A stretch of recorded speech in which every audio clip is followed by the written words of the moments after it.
আমার বাবারই কেন এই রোগ হলো, আমার আব্বু কি ছাড়া কি অন্য কোনো মানুষ ছিল না। আমার আব্বু সারাদিন খেটে খেটে আমাদের জন্য অন্ন জোগাড় করতো, সেজন্য আমি স্কুলে পড়তে পারতাম, স্কুলে যেতে পারতাম। এখন যদি আমার আব্বু মারা যায় তাহলে আমি কার কাছে থাকবো? আমার আম্মু ছাড়া আমার কেউ নেই।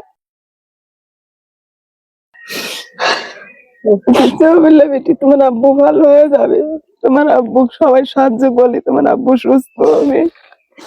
তোমার আব্বুর আমি তোমার পাশে থাকবো, তুমি লেখাপড়া করে মানুষের মতন মানুষ হবে, সবাই সাহায্য করবে। আপনারা যে যা পারেন আমার এই মেয়ের মুখগুলি তাকে আমার স্বামীকে আপনারা সাহায্য করেন, স্বামীকে আপনারা বাঁচান।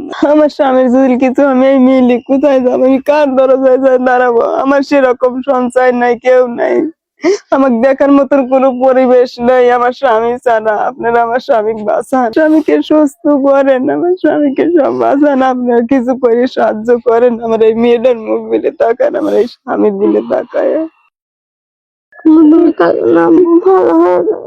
আমার ফ্যামিলিতে আমার স্বামী রিক্সা চালক, সারাদিন কাজ করে খাওয়ার গুছাই লিয়ে আইছে। এখন আমার স্বামী অসুস্থ, আমি আমার স্বামীর লাগি কত মনে করে কত জায়গায় যাই, মানুষের দুয়ারে দুয়ারে যাই, না খায় থাকে।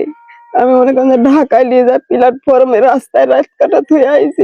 আমার মেয়েটার কি হবে? আমার স্বামী যদি চলে যাবে, মেয়েটাকে কি করবো? তাই আমি কান ধরে দাঁড়াবো?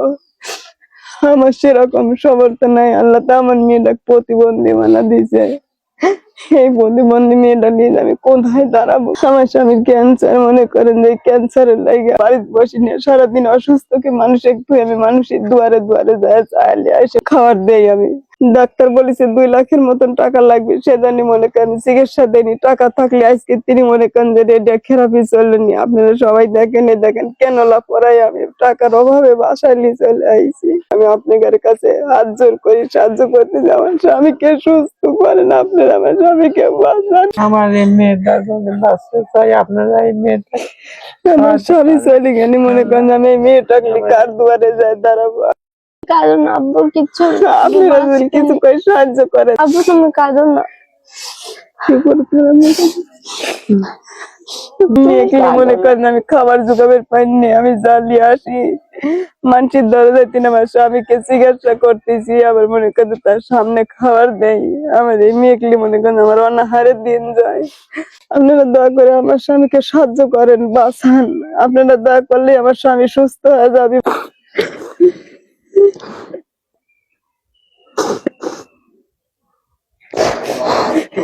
আব্বুর কিচ্ছু হবে না, তুমি কাঁদো না, আব্বু ঠিক হয়ে যাবে। চল আব্বু ঘরে নিয়ে আব্বু